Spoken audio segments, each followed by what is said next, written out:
It's Wednesday, the 28th day of September 2022. Hello, welcome to Newsbeat. My name is Kenneth Jesse. Here are top stories for today.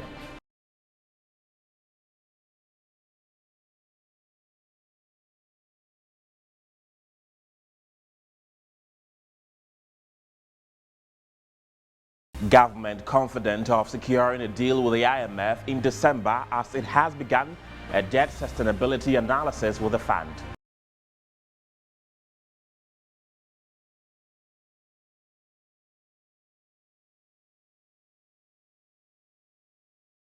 Think tanks Imani and the Africa Center for Energy Policy shred government's deal with US-based Ghanaian-owned energy company Gensa Energy Holdings, alleging that the deal is running the country down. And later, we'll take you to Burkina Faso, where 11 soldiers have died and 50 civilians are missing in that country following a suspected jihadist attack.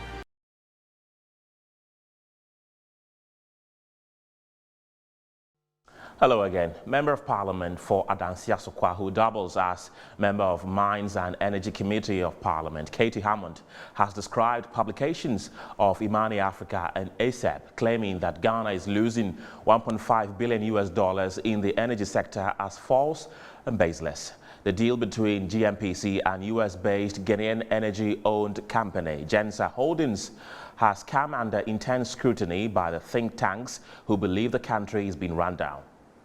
Civil society groups Imani Africa and Africa Center for Energy Policy have alleged that Ghana buys gas for $95.8 million and sells to a US-based Ghanaian-owned energy company, Gensa Energy Holdings, for $43.5 million, accounting for a $1.5 billion financial loss to the state. According to the think tank, the deal, in which Gensa committed to pay a reasonable price for gas to power embedded or off-grid power plant, its leases to various large mines and consumers in the cement and ceramics industries, is a recipe for financial loss to the state. According to the Member of Parliament for Adansia Sokwa, who doubles as a member of Mines and Energy Committee, Katie Hammond, after a thorough investigation by the committee, the report presented by the think tank were inaccurate. The money, whatever people got this publication into the public domain without really checking the fact. It's essential. When you start putting into public domain such volatile, such a high voltage matters, you should be clear about the foundational basis for the kind of statement that you make. They go and buy the gas at what figure? 98. They buy it from where? At 98 figures, and then they sell it at where for what? They don't even understand the foundations for this. We went back to 2016 at the time when Dr. Simpanyanki was. He added that GMPC was carrying out its mandates as expected. Pipe infrastructure to transport the gas to the area. Particularly, you see, if you know the location, the geography of the production and the pipe outlet, you know that it's all along the coast. We all have our western thing right up to this place.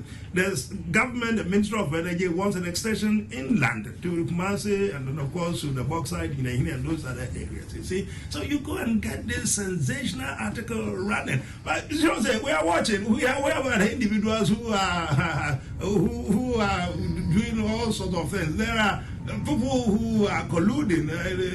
It's a machination, it's a cabal, a group of people who are making sure that,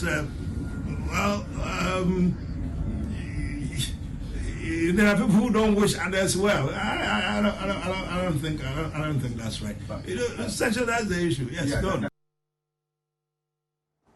Right, so joining me via Zoom is the Executive Director for Africa Center for Energy Policy, Bernard Boache. We'll also be joined later by John Jinapor, who is on the Mines and Energy Committee of Parliament. Let me start with Bernard. Bernard, thank you very much for joining me this afternoon. Now, break it down to the ordinary Ghanaian, what this issue really is about.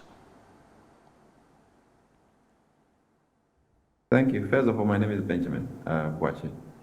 I just listened to a video clip from Honorable Katie Hammond, and I feel really scandalized by the description he gives to some of us who are questioning the transaction. I mean, we don't have any other interest than looking at the data that we found in the agreement between JANSA and GNPC.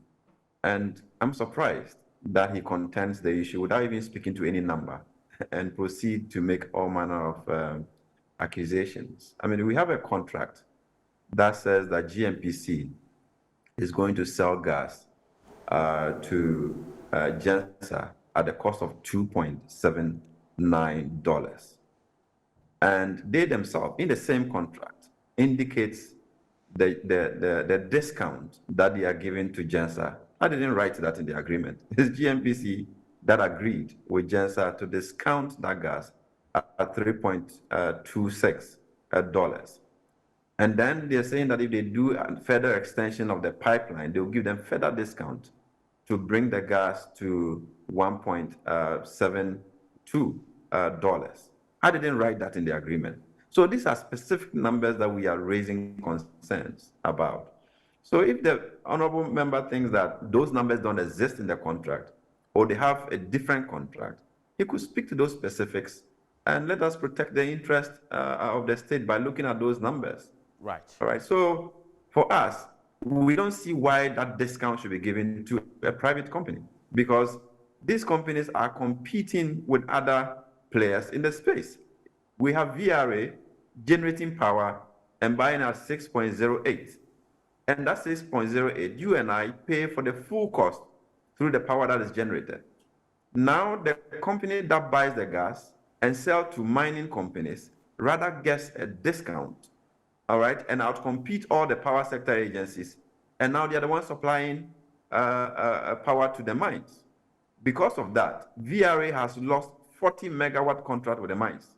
ECG has also lost 20 megawatts contract with the mines. So together, the state has lost 60 megawatt. And then you have the same politicians coming to tell us there's excess capacity. Why would there not be excess capacity when you are discounting the gas for private people to go and sell to the mines and dislodge state enterprises, and then the loss come and hit the state? Just 2 weeks ago, ENI drew down on Ghana's letters of credit because we couldn't pay for the gas that we are buying. $180 million was drawn down on Ghana's letters of credit with Standard Chartered Bank. And somebody is selling the gas at 2.79, and the Honorable doesn't have anything to say than to accuse those who are raising concerns with why we are sacrificing the budget for some of these inefficient spending. Right. I think we have to be serious about how we engage on policy matters and allow the facts to speak for themselves in some of these conversations. Right. Benjamin, I'll come back to you, but kindly hold on. Let me go to John Jinapor, who is a ranking member on the Mines and Energies Committee of Parliament. Honorable, I believe you can hear me. Welcome to Newsbeat. Now, government has debunked these claims, saying that they lack merit and are baseless. So why are you still holding on to these allegations? Thank you very much. I was in the meeting yesterday as the ranking member on the minority side.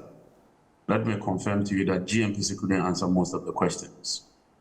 They couldn't tell us the financial analysis underpinning those discounts. All they told us was that the economic management team gave approval for some of these agreements. And I hold the Vice President and the economic management team directly responsible. The Vice President and the economic management team is the root cause of all the problems that we are having. If the economic management team decides through the minister that they will usurp the authority of PURC and rather do what they want, these are the problems that we are facing. What ASTEP has put out, in my opinion, are weightier issues.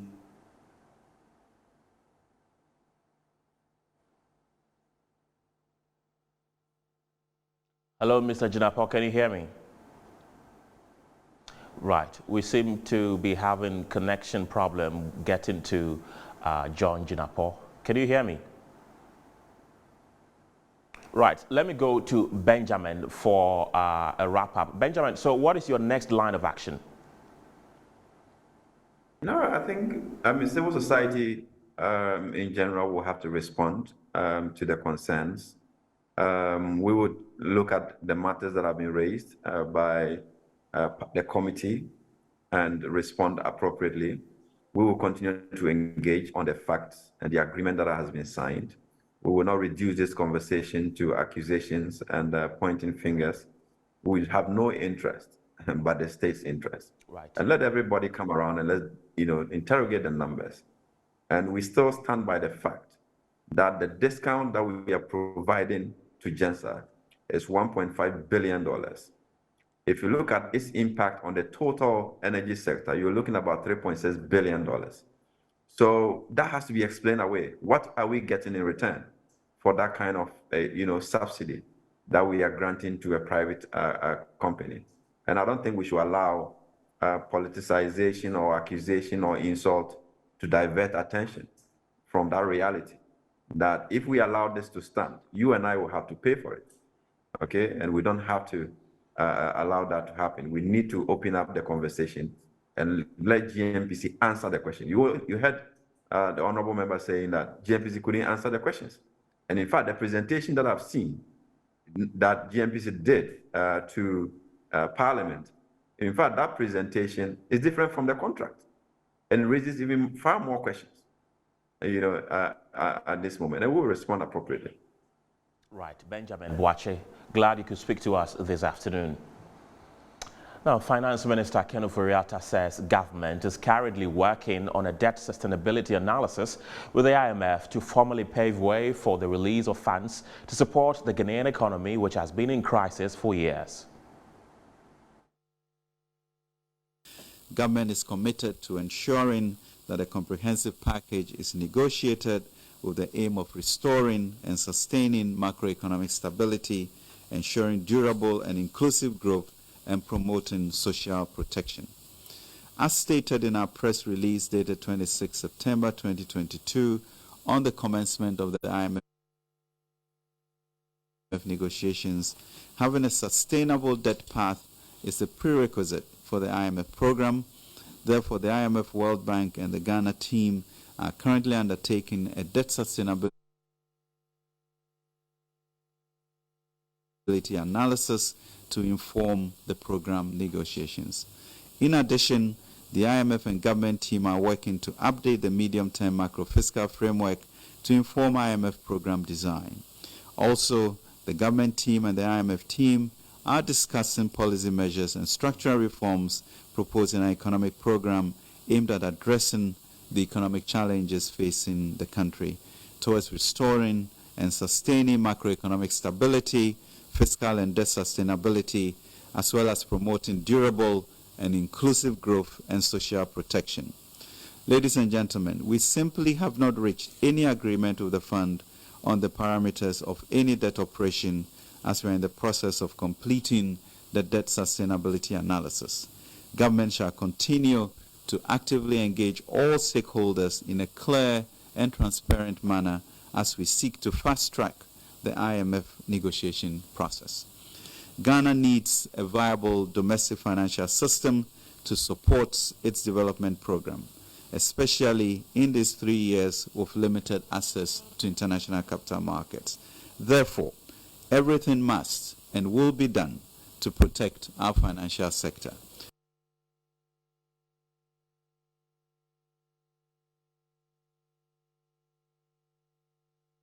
Discussing policies and reforms with officials at the Finance Ministry and the Central Bank after Ghana requested a loan from the fund in July. In an exclusive interview with Metro News, the former Finance Minister, Seth Terkper, says the government should prioritize expenditure cuts as it works to improve its revenue flows. Ghana began talks with the International Monetary Fund on Monday for an IMF-supported lending program. The government said in a statement that this is in a bid to reduce economic hardship that spurred street protests. Speaking in an interview with Metro Business, the former Finance Minister Seth Terkper says the government has to embark on expenditure cuts as a measure in its engagement with the IMF. We're told there was an enhanced program We thought it was being discussed with the fund, confidentially. Now, yesterday's release is that a program is being put together. Yes, it could be enhancement of that, but we haven't seen it. So it's very difficult to speculate. But if you ask me from what we have done in the past, it's about the fiscal. The fiscal is creating problems for everything. So it's about revenue, it's about expenditure, revenue, more generation. If you can generate more revenue to cover expenditure, then it must be expenditure cuts. And then you look at your debt and see, how you can restructure it so you can go back to the markets confident that, with the markets confident that you are now about to, exercise the fiscal discipline that is required. And then it goes on. And if energy is the issue, then of course around the table there's a World Bank and others who help. They are the real sector guys. If it's health, you tackle them. It's Ebola, if you remember, or COVID was health. There were health issues. But if you have bad roads, it's a road issue. And then you look at. So all those things will be reviewed, and including Bank of Ghana's measures. Is it right for Bank of Ghana to be financing 22 billion out of 37 billion in half a year? It appears the Bank of Ghana is underwriting the whole deficit. According to him, the NDC was more proactive in its fiscal discipline even under the IMF program. Well, we have the opportunity to compare the two and to know that Bank of Ghana merely financing government just is an incentive for government to be spending. And when I say government, the entire government, but more particularly Ministry of Finance, and the agencies and the sector ministries, who may think that it's a bottomless, as they say, purse. No, it has limits. So I think that we are learning from those experiences. So it wasn't easy to do a zero financing, but it made us. We were then focusing more because GIFMIS was not an IMF condition. Creation of GRA was not an IMF condition. We started most of those things. ESLA, which we did even whilst we were in the fund program, was not dictated by the fund. The sector debt, the DUMSO debt, which was borrowing from the banks. And therefore, if you paid VRA, the subsidy you couldn't pay during those times, they can pay the banks. This is how the banks come in. People say, what has ESLA got to do with? That's a simple explanation. The government is also putting together a post-COVID-19 economic program that will form the basis for negotiations with the IMF. The program will aim to ensure debt and microeconomic stability through key structural reforms and social protection.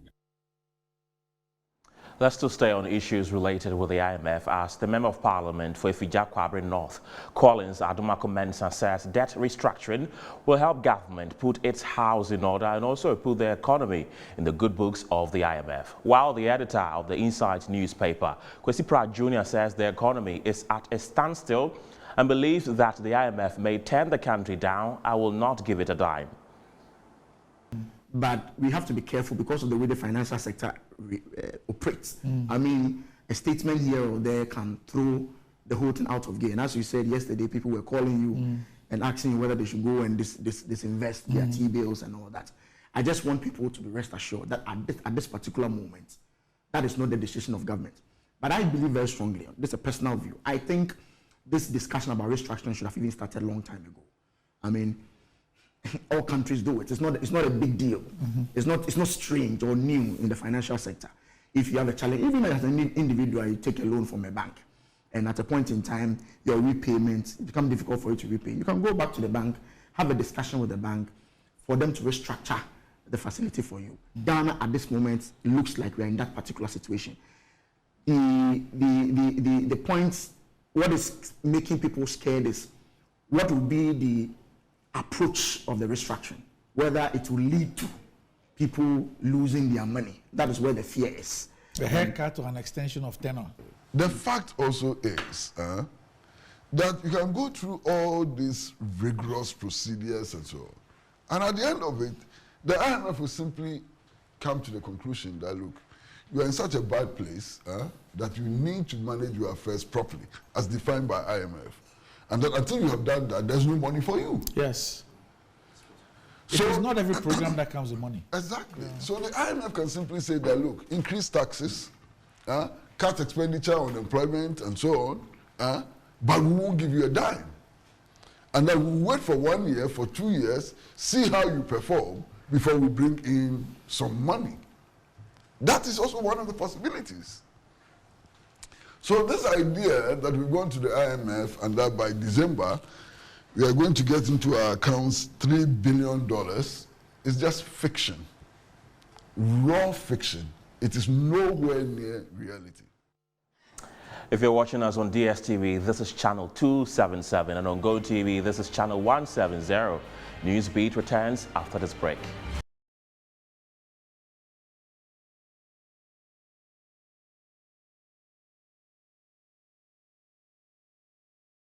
You're welcome back to Newsbeat. Residents in Siru in the Wa West district of the Upper West region will now have to travel over 40 kilometers instead of the usual 15 kilometers to access the regional capital following the flowing of Siru Dam.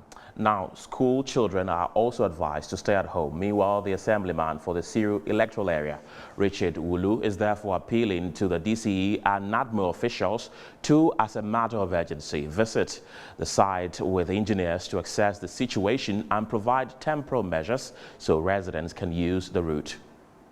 As we speak, the water is still flowing out from the dam. Nobody can access the road for now. The way the place is, the nature of the place is such that, almost every year, normally the dam overflows its banks, and maybe some days the water will recede and people are able to cross over. But unfortunately this year, part of it has broken, and it is such that we cannot do anything for now. So I have communicated the situation to District NADMO Director. I've spoken with the DCE and other major stakeholders. There are some farmlands across the dam. So currently as we speak, some of those farmlands have gotten flooded. Most teachers who stay in town and cross over to teach in the other parts of the district, they can no more cross. So we've advised that nobody should take that route again. There are also some primary school children, some cross over to Balawa to attend school. So currently they cannot cross. It's advisable they stay at home while measures are put in place to put in temporary measures to enable them access the road. We are appealing to the district chief executive, the NADMO and other people. We are appealing to them to visit the site, maybe with their engineers. They will assess the situation. I am not a technical person, but I believe they come and assess the place. They can put in place some temporary measures, at least for the people to always access the regional capital, which is some 15 kilometers away. Other than that, currently as we speak, before you can get to Wa, if you are to take any alternative routes, you have to travel over 40 kilometers before you are able to go there. So it's rather something the people must come to the site, assess it, and then we'll take it up from there. In some crime-related stories today, the police have commenced investigation into the circumstances surrounding the drowning of a police officer at Sehui Amwaya in the Sehui Bodi district of the Western North region on Tuesday. Preliminary report indicates that the deceased police officer was part of a team that was responding to a report of an illegal mining activity around the River Sui. While attempting to recover some mining equipment at the site, the deceased then unfortunately drowned in one of the pits. In line with our standard operating procedure and tradition, the police says it will share further details with the public after the family of the deceased officer have been properly informed.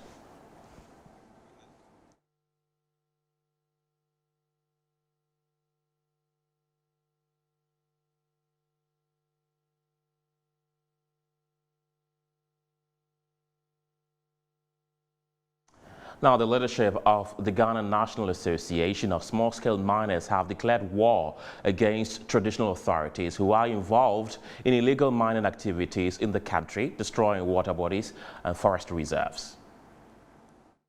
The fight against illegal mining activities in the country has been a major priority of President Akufo-Addo since he assumed office in January 2017. These activities have proven to be destroying the rich lands and water bodies, polluting the source of potable water for millions of people. Little success has, however, been achieved despite the deployment of Operation Vanguard and Operation Halt to stop these illegal miners. In this regard, the Ghana National Association of Small-Scale Miners has expressed commitment to go the extra mile to support the government's effort to weed out illegal miners and sanitize the small-scale mining sector.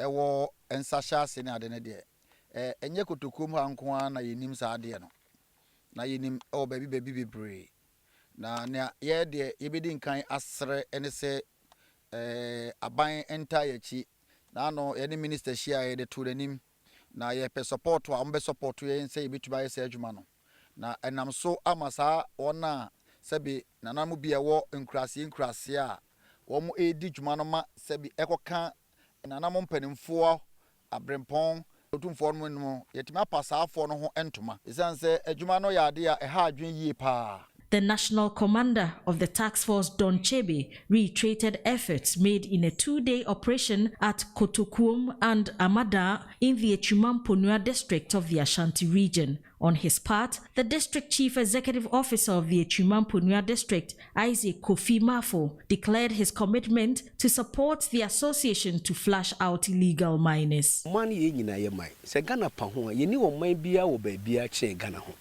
Intimestre, unit committee members, assembly members, nananom, nana sabi, tumino, a yawodia, also a arena will conyan water so, yaman of wedi, a yamre in a dear juma. Na mestre, jumani here will be a more. Omunina moye, nyina yentusa. Dia ya no nye Rabies nko ananyama ne. Nya honorable the kwame siama nko na nyama. Nya regional minister na do danko akufuado. Na emom based on locality no wona wutimu. Empempi no ye ne yeti kroduan mu. Ane ye di nsuo no eye afudie. Nsuo no ye di aduane, ye di bibia akane no bire bi atwa mu no. So obata cross ne bayare. Na okọ gina nsuo no ho no kanchi sebi samakola nanimu a. Akola no sunsumu na no ho eden ato no. Enne saa nyama nyina asesa. Let's still stay in the Ashanti region because lack of committed resources to embark on annual mass vaccination for dogs across the country is thwarting the efforts of the veterinary services in Ghana's target to achieving rabies-free status by the year 2030. Ashanti region within the first half of the year has recorded 8 cases of rabies with 100% death rate. 3 districts, Kwabre East, Asante-Achem South and Bosomtwe, were hit with confirmed cases of rabies in the most recent outbreak. Unfortunately, the Ashanti Regional Veterinary Services has blamed the high number of cases on the lack of committed funds from government to embark on yearly mass vaccination for dogs. Speaking exclusively with Metro News, the Ashanti Regional Officer of the Veterinary Services, Dr. Mabel Abudu, expressed worry about the inability of some persons to adequately cater for their pets. She appealed to government and other stakeholders to make available resources for the service to be able to embark on mass vaccination for dogs to curb further spread. Our activity is always ongoing. So even as we speak now, they are vaccinating. In the district, they are vaccinating.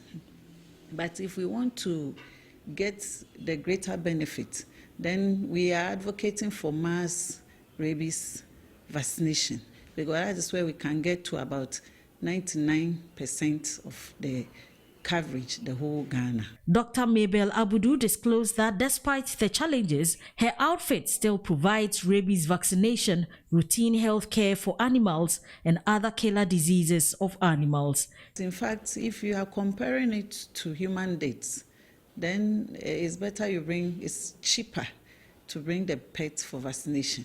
Because I think the whole cost involved in human, I'm not too sure. It will be about 300 to 500. I'm not quite sure about that. But for the pet to be vaccinated, depending on where the clinic is situated, it costs about 50 Ghana cedis, 35, 50, some places they will charge. And some also will request for home services. So if the fellow is coming to your home, of course, he factors in the service charge. She has also urged various assemblies to apply the bylaw on stray animals, particularly dogs, to compel owners to vaccinate and take proper care of them. She further advised the public to be alert and liaise with veterinary officers to vaccinate their dogs. So Ghana is looking forward to eradicating the rabies virus that affects dogs and cats transferable to humans once bitten by a rabid dog. Now, however, experts lament the lack of resources to embark on mass vaccinations. As Ghana joins the global celebration of World Rabies Day today, an awareness campaign is being marked in the Upper East Regional capital of Bolgatanga. I've been joined on the telephone lines by the Risk Communications Officer for the Veterinary Services Directorate, Dr. Kisi Sasu, for updates on the occasion and some updates on the Ashanti regional outbreak as well. Dr. Sasu, grateful for your time this afternoon. How is it that government is not resourcing the veterinary services for mass vaccinations as it used to be? Yes, good afternoon to your viewers and listeners. Thank you for the opportunity. As you said, today is World Rabies Day 2022, and it was held in Upper East Bolga, the Jubilee Park. We just finished with the celebration just after some few minutes ago. And we had representatives from Ghana Health Service, NADMO, Veterinary Service. We also had people coming from Accra. We also have developed partners like World Health Organization, Food and Agriculture Organization, FAO, where then their numbers. The municipality also brought people and agri officers. Bolga, why the place? You also have a dog market, and the population of dog in this place is quite on the high side, and they have had some sort of rabies case in the past. So coming to choose this place for the national event has brought a lot of smiles on the people's faces. Just this morning, we started with a free rabies vaccination. People are just thrown into the venue to get their pet vaccinated for free. Various speeches were read to renew the pledge towards the fight against rabies. Right, you're saying people are taking their dogs to the venue for free. Is it only for today or is it going to continue? It's going to last for a week. So far, so good. As of yesterday, we have brought in 2,000 doses of vaccines. Just in the evening, as we are preparing, they had FAO also bringing some more to add up. This morning at the celebration, there was an appeal, and we are hoping there'll be more, and hopefully we are hoping to get more vaccines to do the whole of the region. The good news is that in Accra, Labadi, also to a lot of people are doing free rabies vaccination. Also in Bosumtri today, they have also started this. Some district officers were able to access funds from their assemblies to start their free rabies vaccination. Some private clinics also in Accra are also opening their doors for free rabies vaccination because they realize that it's not everybody that could afford. And now in the speeches today, it was made out that those who can afford, you could even go your neighbor close by, because your dog can be vaccinated, but if your neighbor is not vaccinated and there's an issue, your child may go around to and play and may get infected. So this was the information that was shared today at the launch, and we are hoping to get this. A lot of civil societies, a lot of NGOs, individuals, corporate will join in the donation of vaccines so that we could do more. Because in Bolga, the regional veterinary officer made us understood that the vaccination overdone is 10%, which is abysmally low. We need to get 70% vaccination in every area consistently for 3 to 5 years, if hopefully 8 years, then we are getting closer to the eradication. As we stand now, we are 2022, we have about 8 years to 2030, and a lot of work needs to be done, both in awareness and also with the vaccination. The Ghana Health Service also made us know that they are also trying to get their staff well informed about dog bite management and also scratch, so that they will collaborate with veterinary. So that now when you get a bite or a scratch, veterinary service also be informed. Because from research done and by the investigation team, when there's a dog bite cases, in many of the cases, when they get there, it's not only one person was affected. It's normally more than one. So when quickly people let us know, we could investigate and see what must be done, so that all those people can receive early management, so that they don't get to the state of developing symptoms and will not have anything to do but lose their lives, as we experienced just recently in Ashanti region. Right. And this year's team was on One Health, 0 death. Right.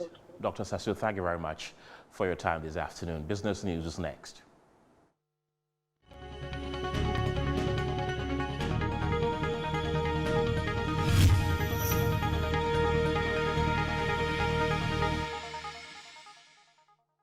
In business today, the Finance Minister, Ken Ofori-Atta, has said government is doing everything possible to revamp the economy. He has been speaking on numerous measures, such as the $750 million Afri-Exim Bank loan to strengthen the economy, including restraints on purchase of new vehicles and a moratorium on non-statutory travel.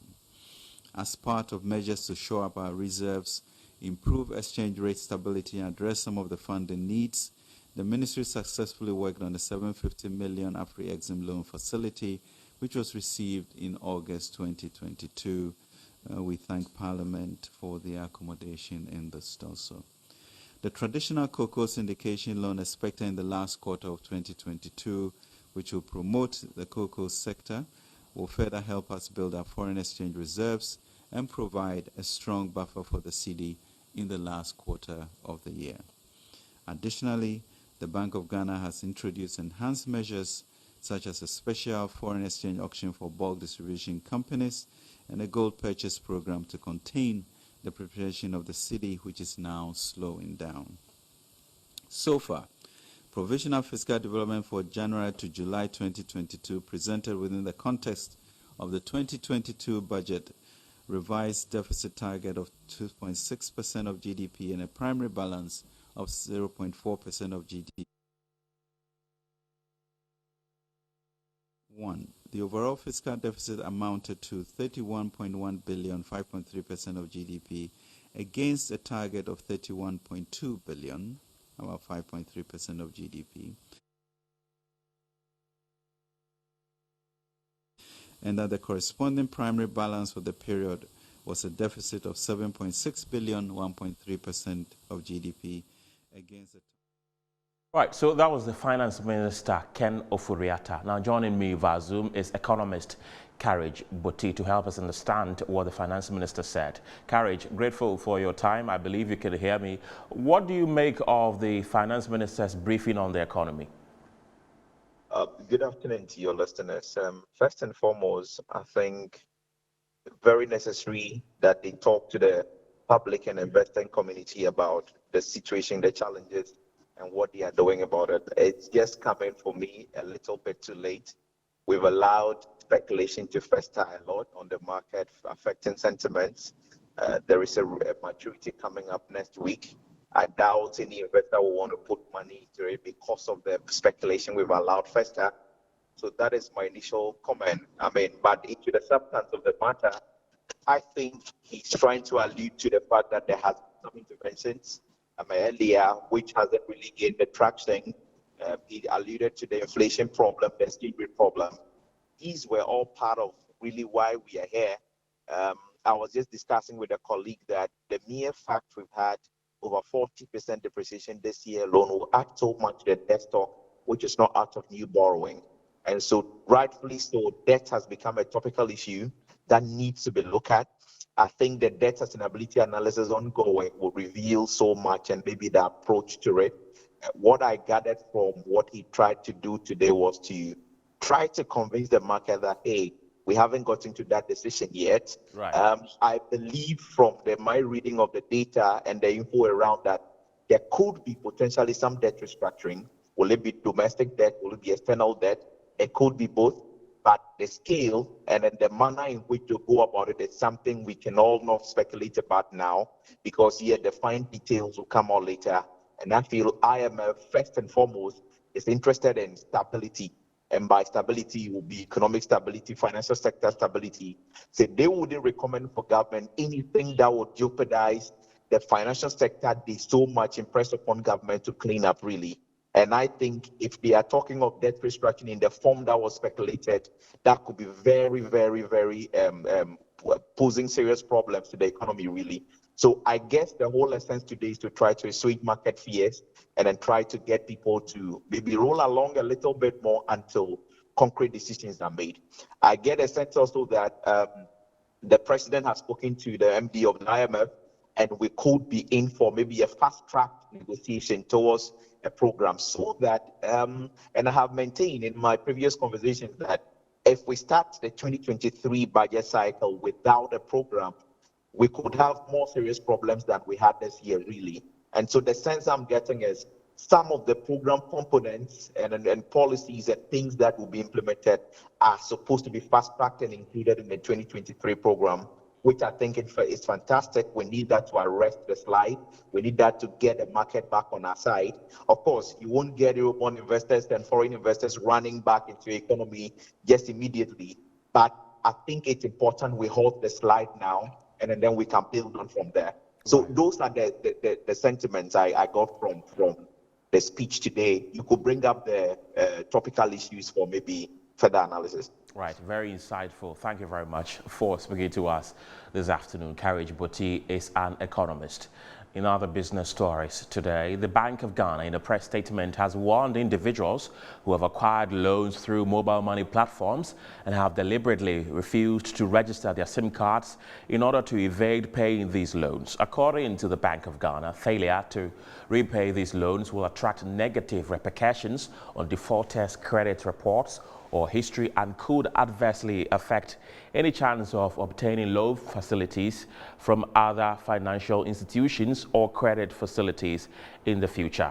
The statement charged borrowers who have also discarded their SIM cards to contact their respective service providers or lenders and come to an appropriate payment agreement to avoid adverse information on their report card, which could deny them access to loan facilities in the future.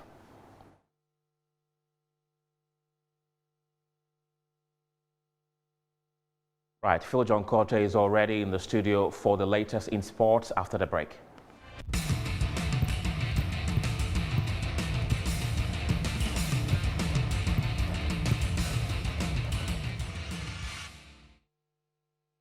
It's 47 past midday in the Ghanaian capital, Accra. My name is Phil John Corte, and it's time for sports. The senior national team, the Black Stars, wrap up their September friendly matches yesterday in Spain when they beat Nicaragua by 1-0. Let's hear the manager of the Black Stars, Otuado. 7. 7, if 10 is the highest, is 7. 7 because everything from what I saw, what we trained worked well, just as we have to score. So I like the runs behind the defensive line. I like the passes in between the lines. I like the turns up. I like the body position. So a lot of very, very good things. And good timings with the runs. It's just like, yeah, we have to be a little bit more composure, a little bit also more cool on the ball. And sometimes you have to take your time, make another cut. Sometimes maybe laid off to a player who's better position. Sometimes was also a little bit unlucky. The goalkeeper did very, very well. Yeah, we have to be a little bit more precise instead of just trying to hammer the ball into the goal. So, but we have a young squad, a lot of young players today, and a squad also of new players. So this is quite normal. Do you think these two games solves the many problems you have in the national team going to this World Cup? As you know that players will not commit too much to the last match before the World Cup. Yeah, we first of all we will have one friendly, one more, and you can't compare the games. It's totally different. So it's a different thing when we're in the favorite role. So this is for us. This game was very, very important for us to make connections, to have also training in terms of runs, position. Otuado reacting after Ghana beating Nicaragua in their last September friendly match. Earlier on, they were beaten by the Brazilians by 3-0. Let's go to the commercial city in Nigeria, that is Abuja. We're being told that John Mikel Obi, the former captain of the Nigerian football team, had decided to quit the game of football. We'll tell you about his stats and honors so far on your screens now. John Mikel Obi, 35, had decided to call it quits for football. These are what he has achieved in the game. He won the Africa Cup of Nations in 2013 with Nigeria, English Premiership with Chelsea twice, 2010 and 2015. He's grabbed the FA Cup 4 times, still won the Super Cup with Chelsea. In all, he's played for 6 clubs throughout Europe, including Stoke City and Middlesbrough. So those are facts. And about John Mikel Obi, 35 years, he decided to call it quits for international football.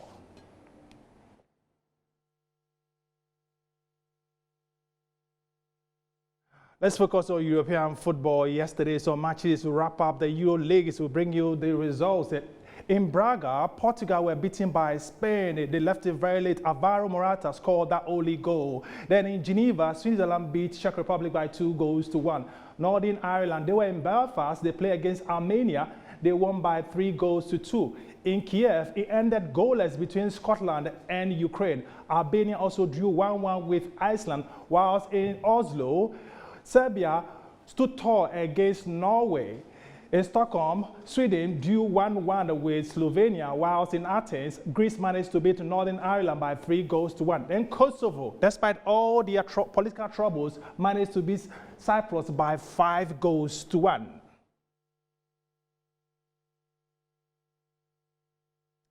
Well, that's your sports. My name is Phil John Quarte. Up next, Showbiz.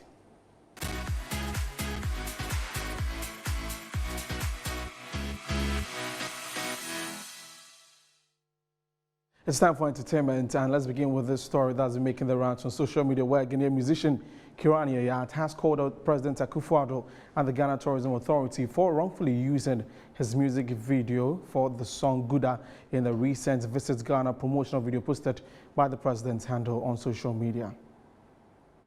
The Visit Ghana promo video was posted by President Akufo-Addo's handle on social media, and Kirani Ayat was displeased that the video to his song Guda was used without his consent in the video. The Guda rapper, in a series of tweets, recounted encountering a lot of challenges before being able to shoot the video, which cost him about $60,000, and was not contacted by any of the authorities before the usage. This was seconded by the director of the music video, David Nicholsay. This has caused a lot of stir on social media, as some say the creative needs to be compensated for copyright infringement, while others believe this is an opportunity for other people to know about his work. There has not been any comment by the Ghana Tourism Authority, who put the video together, but Metro Entertainment sources at the authority have revealed that the issue has been drawn to their attention and deliberations are ongoing to settle the matter with Kirani Ayat.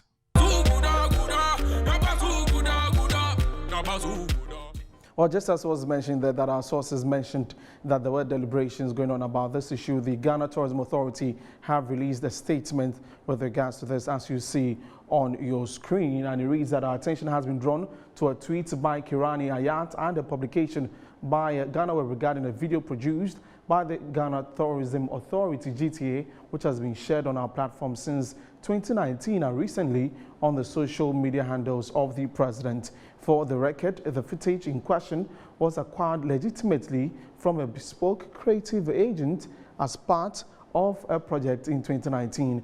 This video has thus been played severally locally and internationally without any issue. The content was used in accordance with the terms agreed with the agency and not as being alleged. So that's it, and it continues to say that according to clause 2B of the MOU signed with the agency was to deliver imaginative and impactful social strategies such as content or documentaries for the use of GTA. And it ends by saying the authority has been very supportive of the arts and has created platforms for engagement and performances for our artists, and will continue to do so in our quest to make Ghana the preferred tourism destination. So they're saying that they are aware of the tweet and have reached out to the agency as a matter of urgency deal with the situation. And so we'll follow through with that particular story and bring you all the updates. Now to some other stories, and the Global Citizen Festival show that happened over the weekend is arguably the biggest event held in Ghana in recent times, with performances from the likes of Jackie, Sarko the Stoneboy, and it has been rumored that the Ghanaian artists who performed on the night were not paid as being suggested, but songstress Jackie has tweeted and has been talking about it. Let's take a look at her tweets, and she says that how on earth do we have a big event like Global Citizen and you assume everything is completely free? People worked on it for days to make this successful.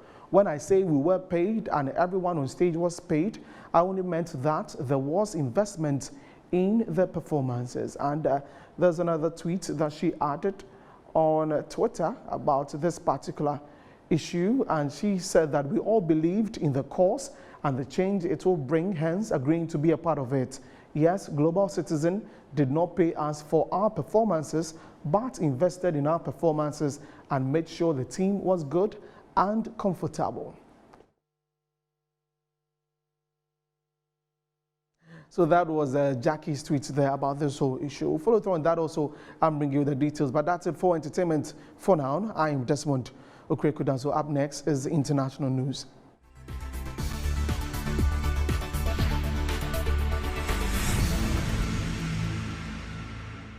11 soldiers have died and 50 civilians are missing in Burkina Faso following a suspected jihadist attack. A supply convoy escorted by the army traveling to the northern town of Djibo was targeted in an ambush on Monday, a move the government describes as barbaric attack. The region is facing a jihadist crisis which has killed thousands and displaced more than 2 million.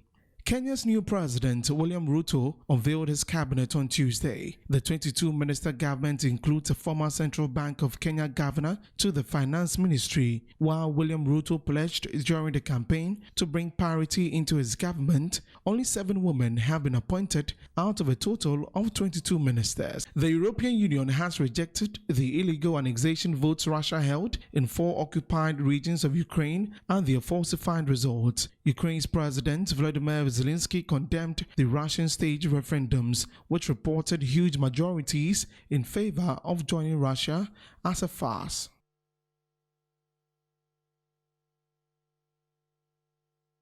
Time allowed for this edition of Newsbeat. My name is Kenneth Jesse. Have a good afternoon.